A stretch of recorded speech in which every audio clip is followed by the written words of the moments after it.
भी आ रहा बा, लेकिन यहाँ भी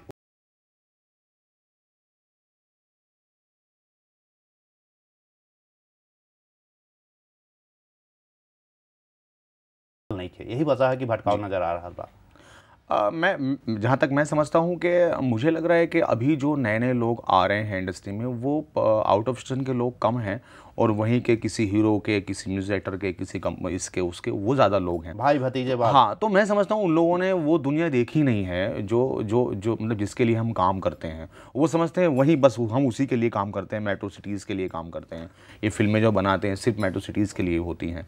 तो वो ये भटकाव है। जब उन्होंने वो ट्रेन में बैठ के वो बॉम्बे से और वो बिहार तक का, पटना तक का, मुजफ्फरनगर तक का सफ़र, वो दुनिया वो देखी नहीं है, कि उनको पता ही नहीं है कि आज भी 70% लोग गाँव में रहते हैं, जहाँ पे डिसीज़ बहुत कम हैं, और जहाँ का कल्चर अलग है, अच्छी चीज़ें लोग पसंद करते हैं, फैमिली के साथ आज भी बैठ के लोग गलत बातें नहीं करते, गंदी बातें नहीं करते।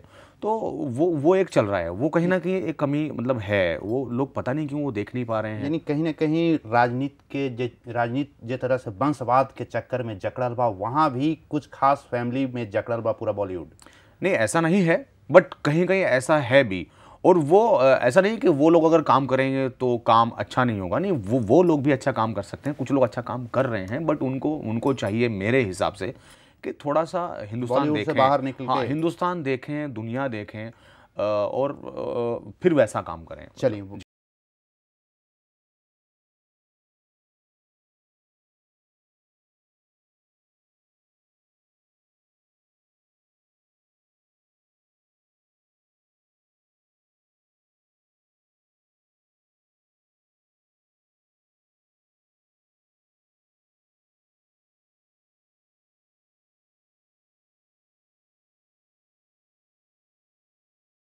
तेरे शहर में जाने का रास्ता बनाएंगे, वाह वाह। तो ये करेंगे और ये होगा इंशाल्लाह, मुझे ऐसी पूरी उम्मीद है।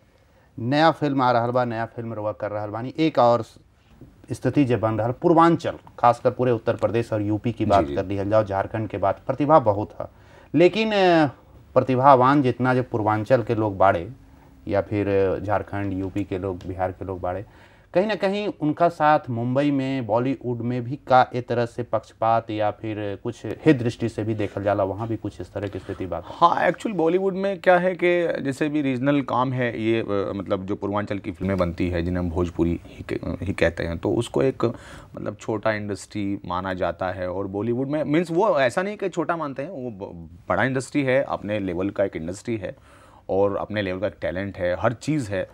तो मैं समझता हूँ कि बॉलीवुड उसको बिजनेस के हिसाब से देखता होगा कि नहीं, खाली एक टेरिटरी के लिए फिल्म है, ये ऑल वर्ल्ड के फिल्म के लिए नहीं है, या वहाँ का आर्टिस्ट है, वहाँ बहुत एक्सपोज हो चुका है। तो और बिहार और यूपी, वो जो पूर्वांचल का एक टेरिटरी है, वो छोटी मोटी टेरिटरी नहीं है, वो बहुत बड़ी है। तो वो समझते हैं कहीं कि ये वहाँ से आया है तो ये एक्सपोज हो चुका, उस इंडस्ट्री से आया है तो एक्सपोज हो चुका है, हम इसको यहाँ लेंगे तो पता नहीं वो रिकवरी होगी कि नहीं होगी, क्योंकि इसको पहले से लोग देख चुके। तो मैं समझता हूँ, क्योंकि मुझे बहुत सारा मौका नहीं मिला है इन दोनों के मतलब, तो भाई ऐसा फील भइल कि रुआ के कहीं ना कहीं यूपी या फिर यूपी के साइड के होखे के वजह से जो सम्मान जो मिले के चाहिए, जो मौका मिले के चाहिए, उस कहीं ना कहीं मौका मिले से रुआ देर हो गई? नहीं नहीं, ऐसा नहीं है, ऐसा बिल्कुल नहीं है, क्योंकि मैं खुद यूपी से बिलोंग करता हूँ, मुजफ्फरनगर यूपी में आता है मेरठ के बाद दो, और ऐसा कुछ नहीं है कि मुझे कभी ऐसा अड़चन नहीं आई है कि मैं वहाँ का हूँ तो आगे नहीं बढ़ सकता और किसी ने मुझे रोका है, ऐसा कुछ भी नहीं है। बट बस यही है कि अगर वहाँ पूरे हम जो पूर्वांचल के इंडस्ट्री की बात करते हैं तो शायद वो लेवल पे कि भाई बिजनेस बहुत बड़ा नहीं होगा, इस लेवल पे थोड़ा सा उसको अलग तरीके से बॉलीवुड के लोग या जो फिल्म मेकर्स हैं बड़े लोग, वो शायद वैसे आंकते हैं, तो मुझे लगता है। अभी हाल के दिन में एक सूफियाना, एक बार फिर सूफियाना बॉलीवुड पर हावी हो रहा है। वो अभी गुजारिश के गाना और भी बहुत सारा गाना जो लिखले बानी, ओकरा में ज़्यादातर सूफियाना अंश देखे के मिलेला। जी जी बिल्कुल। नया फिल्म जो रुआ कर रहा बानी, 5-6 फिल्म जो रिलीज होने वाला बा, ओकरा में भी ज़्यादातर यही तरह के गीत है। हाँ हाँ बिल्कुल, मतलब इसको सूफियाना, ये मेरा एक स्टाइल है, मतलब मैं चाहता हूँ कि देखिए अक्कड़पन, हाँ नहीं, अक्कड़पन नहीं, मतलब जैसे हाँ पकड़पन, देखिए मैं चाहता हूँ कि जैसे भी गुलजार साहब काम कर रहे हैं, उनका अपना एक स्टाइल है, समीर साहब का अपना एक स्टाइल है, जावेद अख्तर साहब का अपना एक स्टाइल है, और इरशाद कामिल है, बहुत काम कर रहे हैं, उनका अपना स्टाइल है। तो मैं ये चाहता हूँ कि जब मैं उनके जैसा काम क्यों करूँ, क्योंकि उनके जैसा मैं काम करूँगा तो लोग मुझे क्यों लेंगे, वो तो गुलजार साहब को लेंगे, मुझसे बड़ा नाम है, मुझसे हिट हैं, बड़े सीनियर हैं। तो मैं चाहता हूँ कि मेरा कुछ अपना स्टाइल हो, जो मैंने कोशिश की, संजय ने लिया वो गुजारिश में, तो मैंने और भी बहुत जगह गुजारिश के बाद मुझे लोगों ने बुलाया है, वही चीज़ें ले रहे हैं। तो मतलब कि जब वो काम लोगों के जहन में आए कि ऐसा कुछ किया है तो वो मुझे याद करें, वो मुझे बुलाएं। तो मैं चाहता हूँ कि ये मेरी पोजीशन बने, एक अलग अपना मुकाम। जी बिल्कुल। तो एक एकरा से जुड़ल कुछ नया जो रुआ लिख रहल बानी, ओकर कुछ मुखड़ा अंतरा। हाँ, जैसे गुजारिश में गाना था जो बिल्कुल नया कॉन्सेप्ट था कि जाने किसके ख्वाब तकिए के नीचे रात रख के जाती है, हालांकि नींद नहीं आती है, हालांकि जागती, हाँ आगे था, जागती आंखों में भी अब कोई सोता है, जब कोई नहीं होता तब कोई होता है, जाने किसकी बात होठों पे लाके रात रख के जाती है, हालांकि नींद नहीं आती है।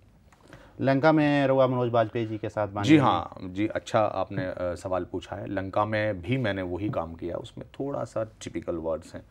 उसमें एक बड़ा खूबसूरत गाना है जो सोनू निगम ने गाया है, बहुत बड़े सिंगर हैं सोनू साहब। वो गाना है कि आपकी आहट रिफते चाहत, लम्हा लम्हा पल पल राहत, दिले बेताब में आओ। सूफी गाना है ऑब्वियसली। तो वहाँ भी मैंने कोशिश की है कि उसमें मेरा स्टाइल हो। उसमें एक अंतरा देखिए कि सांसों की सरगमें, होंठों की थिरकनें कहती हैं बोल दो, और नींदों की उलझनें, ख्वाबों की सलवटें छू कर ज़रा खोल दो। तो मतलब इस तरह की एक नई बातें हैं। तीन कहीं ऐसा दरवा गुजारिश से लेके अब तक के सफ़र बता रहे हैं, लंका, गोश्त वगैरह बहुत सारी फिल्म कर रहा बानी, ज़्यादा ही मतलब अलग स्टाइल बनावे में, एक स्टाइल के दायरे में सिमटे के संभावना नहीं, काहे कि बॉलीवुड में एक अक्सर देखल जाला कि एक जे आर्टिस्ट या जे गीतकार जेकरा पर एक बार ठप्पा लग गई, वही ठप्पा के तहत लोग काम बिल्कुल बिल्कुल नहीं, वो भी, हाँ वो भी मैं उसको मतलब वो भी उसको मैं दरकिनार नहीं कर रहा हूँ, वो भी मैं लेके चल रहा हूँ। हाँ, नहीं तो मालूम पड़ा कि इतने अलग हुए कि बिल्कुल अलग हो गए, तो वो भी नहीं है, ऐसा भी नहीं है। मैं जहाँ मतलब मेरी कोशिश होती है कि ऐसा काम हो, और अगर क्योंकि फिल्म की भी एक रिक्वायरमेंट होती है ना, मेरा खुद की रिक्वायरमेंट नहीं होती, तो फिल्म के हिसाब से मैं जो और काम होता है, जैसे आइटम नंबर्स हैं और दूसरे गाने हैं, तो वो भी करता हूँ। जैसे भी महेश भट्ट जी की फिल्में कर रहा हूँ तो उसमें आइटम नंबर नहीं, तो मतलब महेश जी की फिल्में, उनका एक स्टाइल है, तो उस स्टाइल के गाने कर आइटम नंबर भी लिख रहा बानी का। हाँ हाँ बिल्कुल। एक मेरी एक फिल्म आई थी अभी, जैसे गुजारिश में भी एक आइटम नंबर था, उड़ी नींदें आँखों से, उड़ी नींदें आँखों से जुड़ी, रातें ख्वाबों से मुड़ी, ये जाने में कहाँ मिल गई, तो उसमें भी था। और भी कई फिल्में मैं भी कर रहा हूँ, जैसे भी मुंबई, एक फिल्म की है मैंने मुंबई जो रिलीज़ पे है, उसमें भी एक आइटम है, हल्का हल्का उन्स है जिया में, छलका छलका सब्र दरमिया में, मासा दो मासा हो या रत्ती दो रत्ती, चंदा सी रोशन हो चाहत की मोमबत्ती। तो इस तरह का एक मतलब आइटम नंबर भी है, बट आइटम नंबर भी थोड़ा सा क्लासिकल, हाँ मतलब क्लासिकल एक अलग कुछ टाइप मतलब का आजकल है, जो मेरा स्टाइल है, आइटम नंबर ओकरा से अलग हटके थोड़ा सा। नहीं वो मुन्नी बदनाम हुई, मुझे करने का मौका नहीं मिला, और मैं अगर ऐसा मौका मिले अगर मौका मिली तो करती रहूँगा। नहीं, मैं मतलब ऐसा गाना नहीं करूँगा, मतलब नहीं करना चाहूँगा, जहाँ तक मेरी कोशिश होगी कि मतलब जिसमें मतलब जो आप समझ सकते हैं, मैं बोल नहीं पा रहा हूँ, तो मतलब नहीं कर पाऊँगा मैं, बहुत ज़्यादा मुन्नी सीला टाइप पे नहीं मतलब नहीं करना चाहूँगा। चलिए, रुआ एक ज़मीन से जुड़ल बात कर रहा बानी, वाकई में अच्छा है, और आज के तारीख में बॉलीवुड में ऐसा नहीं ज़रूरत बा। जाते जाते एक अंतिम एक अच्छा सा शेर हमारे टीवी के दर्शक के सुना। जी प्लीज़। एक शेर है कि अपनी बाहों में मुझे उम्र भर को भर लेते, अपनी बाहों में मुझे उम्र भर को भर लेते, मेरी तन्हाई को महसूस अगर कर लेते, अपनी बाहों में मुझे उम्र भर को भर लेते, मेरी तन्हाई को महसूस अगर कर लेते, और साथ रहने की कसम तुम अगर निभाते, तो हम इसी शहर में सपनों का एक घर लेते। इंशाअल्लाह ज़रूर ऊपर वाला सपना के घर का, हकीकत के घर रुआ ज़रूर। हम तो यही ऊपर वाला से दुआ करब कि हकीकत के घर रुआ के मिले। और हमार बातचीत में रुआ निकरा खातिर बहुत बहुत शुक्रिया, और थैंक यू वेरी मच। तरक्की ऊपर वाला ज़रूर दे। तो आज हमार बातचीत के वक्त अब ख़त्म हो रहा बा। अगले एपिसोड में फिर एक नए शख्सियत के साथ हम हाजिर हो, तब तक हमरा के दी इजाज़त। नमस्कार।